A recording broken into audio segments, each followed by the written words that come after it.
Hey, welcome everybody to the Make Your Project More Attractive to Investors put on by Harvest Returns. This is a webinar to help all the farmers and ranchers out there get their dream in front of investors. So during the presentation, feel free to chat us some questions in the chat box. We'll try to answer those as we go through the presentation, and then at the end we'll have a Q&A session that we can talk about some things and answer as many questions as we possibly can in our time allotted. So let's go ahead and get started.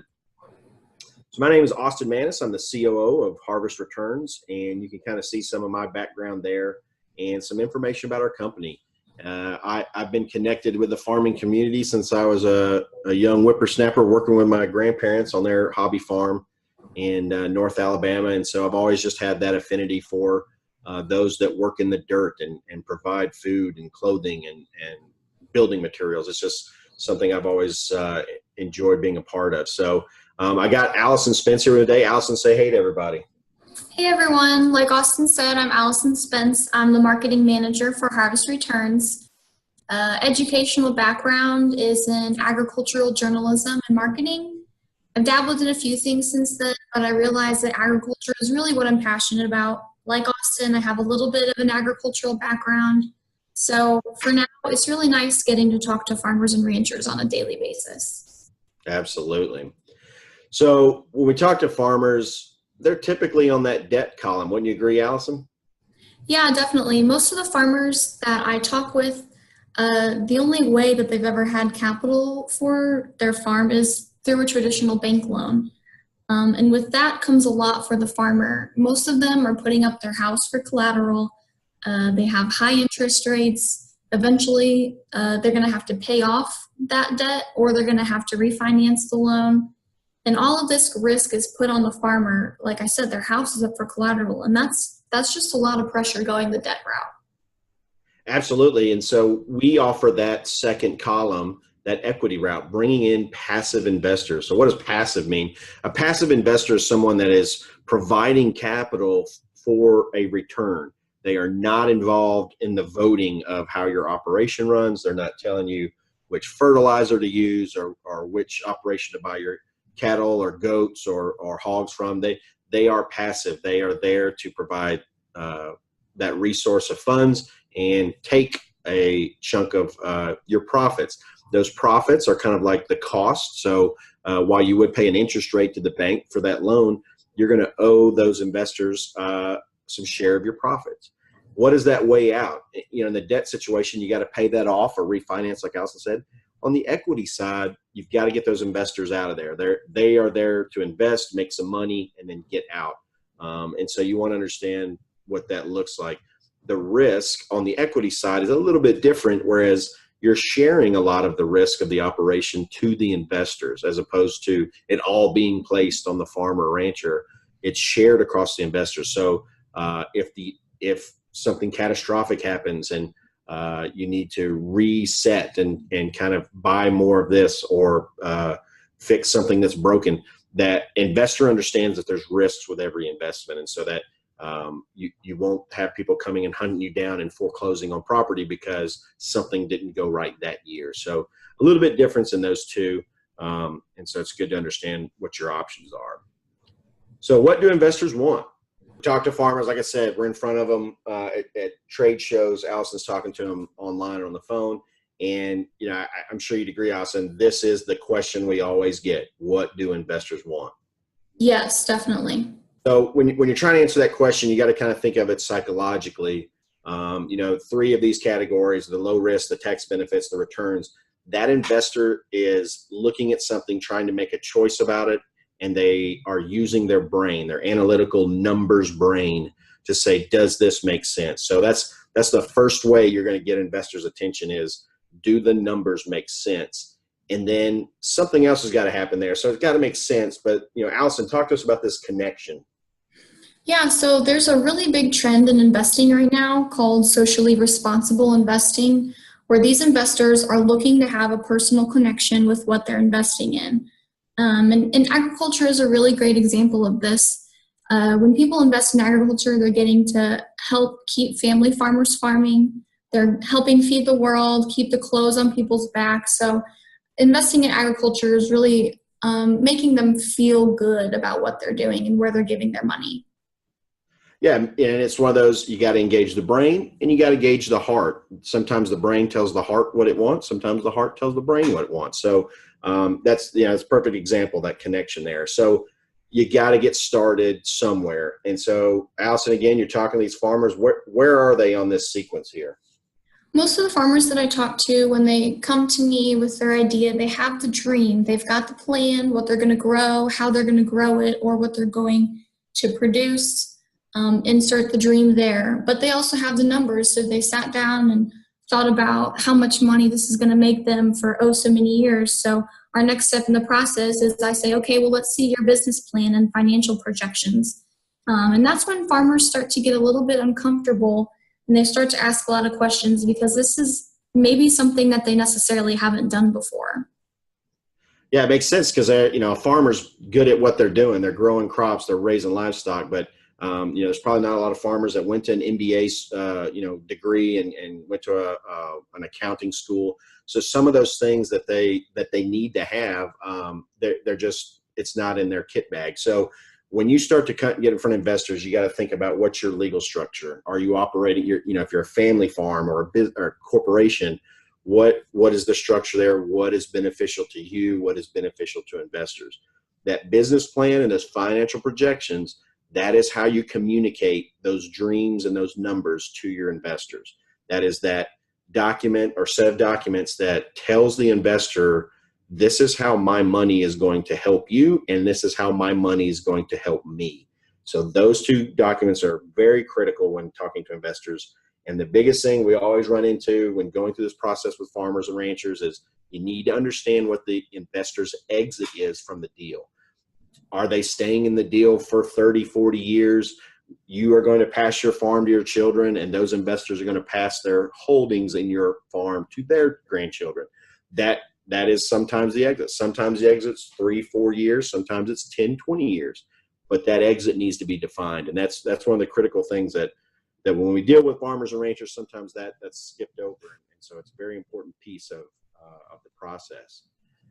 So once you kind of go down that sequence, you got to start your capital raise strategy. And I always talk about the big three when, every business plan and financial projection needs to have these three things. If they don't, the investors are going to, the first sniff test, they're looking for these three things. And if they don't see it, they're going to say, this doesn't seem like something I want to get into. So how much money do you need? That seems like a simple question, but when you're doing all that math and figuring out your cash flows, you really need to know how much money you're going to be asking for.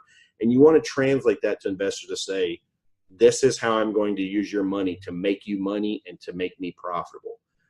The return on investment, what am I getting out of it as far as returns? You need to understand from your cash flows, from your selling of your product, if you're a cow-calf operation or you're a tomato hydroponic farming system, you're selling that product, you've got these profits, and you're going to give those things back to the investors. You need to understand how to do that math. And again, there's that exit.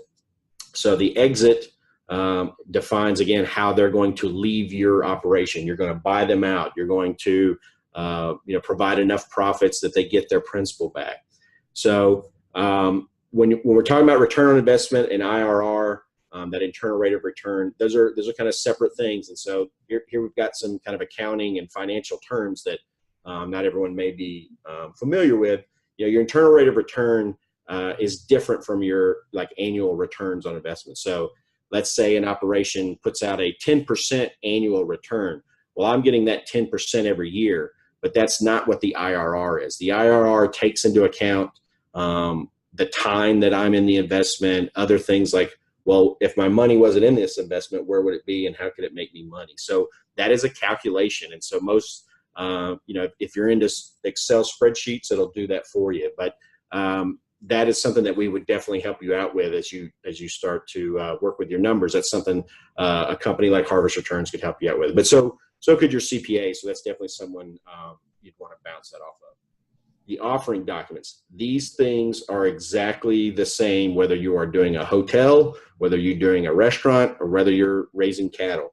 You must have a PPM, a subscription agreement, and all your supporting documents for those so investors know exactly what they're getting into. That subscription agreement is what they sign and what you would sign, so that you're making that agreement, you're making that partnership, you're bringing on the investor. So that's the dotted line that we always talk about.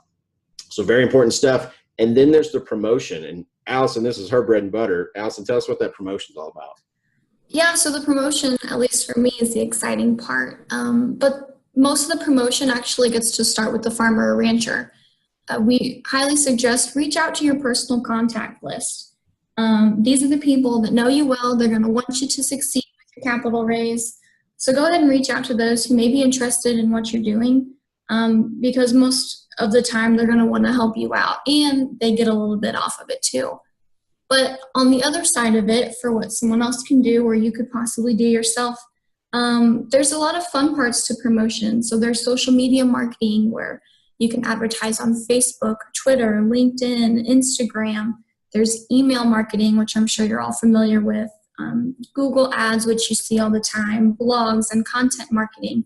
There's a lot that can go into it, but at the same time, sometimes you have to walk a fine line.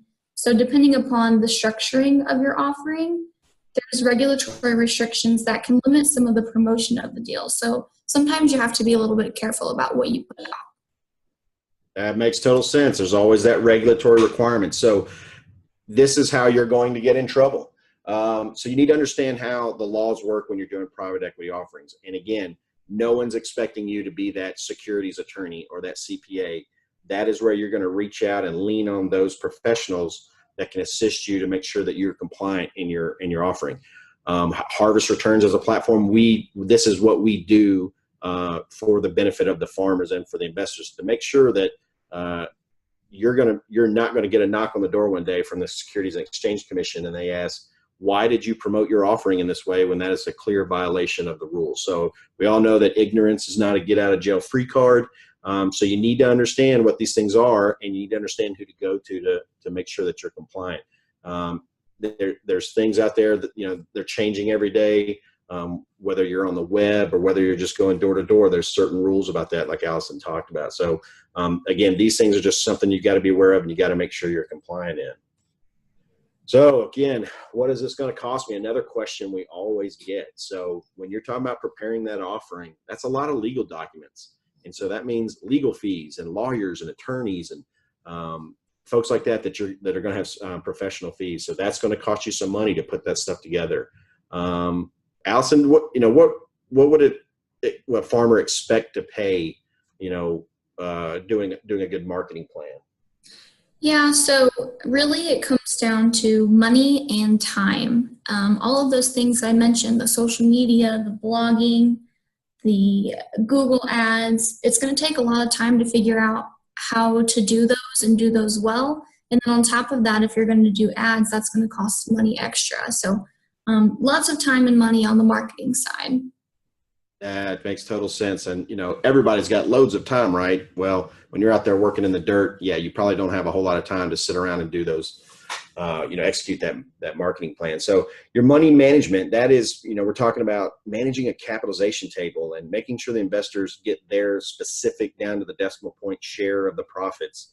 That takes a lot of work, and, accountants get trained for years to learn how to do that. And so, again, that's going to cost you either time or some fees to a professional. Tax document preparation, we're coming at, it's January 2019, and we're going to be moving towards that tax deadline. And you've got to have those tax documents ready for your investors. They want to get their tax returns done, and they're waiting on you to get the tax document to them. So again, that's where a professional or a platform like ours is going to help you out to get those documents together to make sure that you're meeting their deadlines. The last thing you want to do is tell your investor, hey, sorry, I couldn't get my tax stuff together, so now you've got to ask the IRS for an extension because you were waiting on me. We definitely don't want to go down that road and cause that friction there. So you want to make sure you're doing that timely and correctly.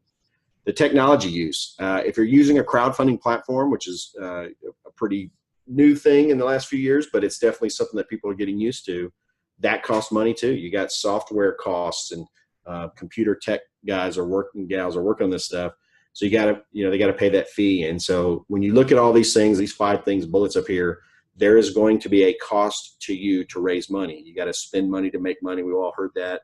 So you got to understand that those costs will be likely upfront and may or may not be refundable to you if your money raise doesn't go successfully. So you've got to plan for that when you're putting all your numbers together. Is what are my upfront costs going to be, and what risks do I have as far as raising these funds? So I've mentioned crowdfunding a few times, and so I just kind of want to make sure everybody knows what I'm talking about. Crowdfunding is a tool. These days we usually refer to using the web to gain access to investors, to bring them all together. The old days of walking door to door or calling up your network and saying, hey, I've got a plan, I just need your money to put it all together. So the crowdfunding is kind of the newest term for that, or the current contemporary term to syndicate your offering. So most people, when you ask them crowdfunding, what is crowdfunding? It's like, oh yeah, like GoFundMe, or yes, it is. So GoFundMe and Kickstarter and Indiegogo, those are usually the social crowdfundings. GoFundMe, you'll see a lot of times people will use that if there's a tragedy in the family or something like that. Some people say, hey, can you help me out with grandma's medical bills? They'll start a GoFundMe page. Sometimes it's for supporting a local charity or something like that. So that's your social side. So you are giving money, and in return you feel good about it. On the equity side, this is where I'm going to invest my money, and I'm going to get a monetary return. And it's usually part ownership in a company, dividends, etc. So these are just some examples of kind of equity crowdfunding companies that are out there helping small businesses or real estate ventures. That's the examples that we use there. And so Harvest Returns is an equity crowdfunding company, but what we specifically focus on is production agriculture. So we are here to help farmers and ranchers raise capital using our tool called the crowdfunding tool. And so we're going to help farmers and ranchers get their offerings. We're going to help you develop that business plan. We're going to help you get all those legal documents together. Allison and her team are going to make sure this marketing machine is running smoothly so that your deal is out in front of the right investors, and it's all compliant with what the SEC rules are. So Allison, if a farmer wants to get his plan or get his idea in front of us to start talking, what's the best way for them to reach out to us? There's a few different ways you can reach out. The email's up there, info@harvestreturns.com. There's the phone number you can call. Usually it's either me or Austin answering the phone. But the absolute best way to get your project and your idea in front of us is to go to harvestreturns.com. Up at the top in the navigation, there's going to be a tab that says Raise Money for Farmers. And then within that page, you can apply for funding to see if your project is a good fit for our platform. Awesome. So, guys and gals out there, we appreciate you coming with us on this journey to kind of go through this this show here and understand what you need to do to kind of get in front of investors and make sure that you are doing the right things and make sure you got an attractive deal. So we thank everyone for joining us today. We will be doing this again in the future, so keep an eye out on your emails and your social media. We'll continue to do these kind of educational webinars to make sure that farmers know, hey, we're here and we're trying to help you get that capital that you need to make your dreams come true. So appreciate everybody joining us, and we wish you the best of luck out there in your agricultural adventures. Thanks, everybody.